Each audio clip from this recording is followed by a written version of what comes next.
അസ്സലാമു അലൈക്കും വറഹ്മത്തുള്ളാഹി വബറകാതുഹു. എല്ലാവർക്കും സ്നേഹത്തിൻ്റെയും ത്യാഗത്തിൻ്റെയും ഓർമ്മകൾ പുതുക്കിക്കൊണ്ട് ബലിപെരുന്നാൾ ആശംസകൾ നേരുകയാണ്. ഹസ്രത്ത് ഖലീലുല്ലാഹി ഇബ്രാഹിം നബി അലൈഹി സ്വലാത്തു വസ്സലാമിൻ്റെ ത്യാഗോജ്വലമായ ഓർമ്മകൾ നമ്മുടെ ജീവിതത്തിൽ ഒരിക്കൽ കൂടി ഓർമ്മപ്പെടുത്തി ബലിപെരുന്നാൾ നമ്മിലേക്ക് സമാഗതമായിരിക്കുകയാണ്. അൽഹംദുലില്ലാഹ്, വിശ്വാസി ലോകം മുഴുവനും വിശുദ്ധമായ നമ്മുടെ കേന്ദ്രമാവുന്ന കഅബയിലേക്ക് അവരുടെ വിചാരങ്ങളും വികാരങ്ങളും അവരുടെ മനസ്സുകളും എല്ലാം തിരിച്ചുകൊണ്ട് ഒരു ആത്മനിർഭരമായ സാഹചര്യത്തിൽ ഒരു ബലിപെരുന്നാൾ നമ്മൾ ആഘോഷിക്കുമ്പോൾ പ്രിയപ്പെട്ട സഹോദരങ്ങളോട് ഓർമ്മപ്പെടുത്താനുള്ളത്, ഈദ് അത് ഒരു ആരാധനയാണ്.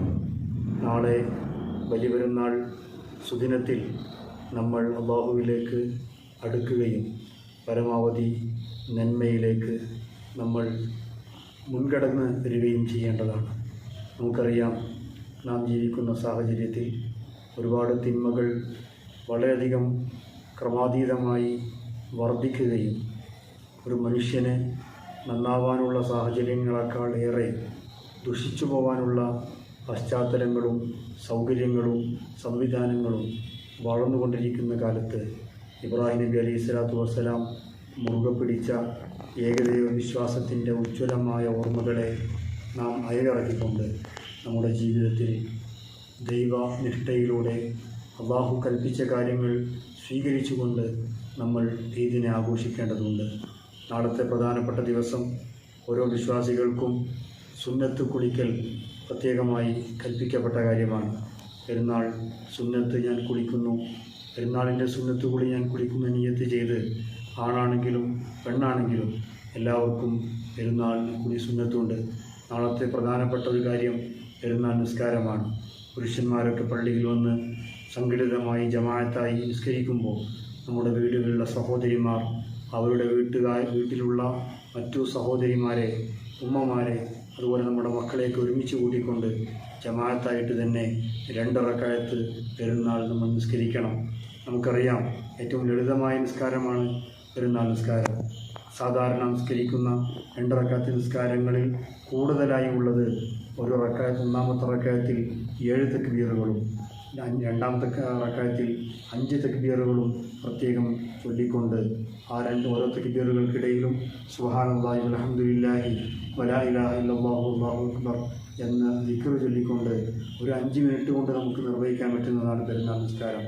അങ്ങനെ പെരുന്നാൾ നിസ്കരിക്കുകയും അല്ലാഹുവിനോട് ദുആ ചെയ്യുകയും പരമാവധി സുഭിക്ഷമായ ഭക്ഷണങ്ങളൊക്കെ ഉണ്ടാക്കി എല്ലാവർക്കും നൽകി സന്തോഷിപ്പിക്കുകയും കുടുംബങ്ങളെ സന്ദർശിച്ചുകൊണ്ട് അതുപോലെ തന്നെ പ്രായമുള്ളവരെ പരിഗണിച്ചുകൊണ്ട് ഇങ്ങനെ എല്ലാ അർത്ഥത്തിലും അല്ലാഹു പൊരുത്തപ്പെടുന്ന ഒരു ഈദ്, ഒരു സുദിനമായി നമുക്ക് നാളെ ആഘോഷിക്കേണ്ടതുണ്ട്. മറ്റൊന്ന് ബലികർമ്മമാണ്. അല്ലാഹുവിന് ഏറ്റവും ഇഷ്ടപ്പെട്ട ബലികർമ്മം, അത് അല്ലാഹുവിലേക്ക് ആവശ്യമില്ല. അതിൻ്റെ മാംസങ്ങളോ രക്തങ്ങളോ ഭൗതികമായി ഒന്നും അല്ലാഹുവിന് ആവശ്യമില്ല. ലൻ യനാലല്ലാഹു ലുഹൂമുഹാ വലാ ദിമാഉഹാ വലാകിൻ യനാലുഹു തഖ്വ മിൻകും. തഖ്വയാണ് അല്ലാഹു പരിഗണിക്കുന്നത്. അതുകൊണ്ട് തന്നെ അതിൽ പങ്കാളികളായ ആളുകളുണ്ട്. അല്ലാഹു എല്ലാവർക്കും ഖൈറും ബർക്കത്തും പ്രദാനം ചെയ്യുമാറാവട്ടെ.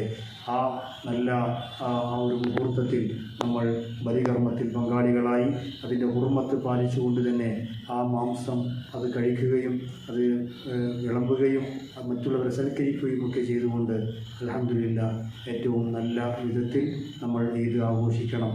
അല്ലാഹു സുബ്ഹാനഹു വ തആല നമുക്ക് ധർമ്മനിഷ്ഠയിലൂടെ നന്മയിൽ അടിയുറച്ചു നിന്നുകൊണ്ട് ഏകദൈവ വിശ്വാസത്തിൽ തൗഹീദിൽ അചഞ്ചലമായി ഉറച്ചു നിന്നുകൊണ്ട് ഇബ്രാഹിമിയ മില്ലത്തിലൂടെ സരണിയിലൂടെ നമുക്ക് മുന്നോട്ട് പോകാൻ സാധിക്കണം. അല്ലാഹു നമുക്ക് എല്ലാ ഖൈറും പ്രദാനം ചെയ്യുമാറാവട്ടെ. ഒരിക്കൽ കൂടി എല്ലാവർക്കും ബലിപെരുന്നാൾ ആശംസകൾ നേർന്നുകൊണ്ട് വാക്കുകൾ ചുരുക്കുന്നു. അസ്സലാമു അലൈക്കും വറഹ്മത്തുള്ളാഹി വബറകാതുഹു.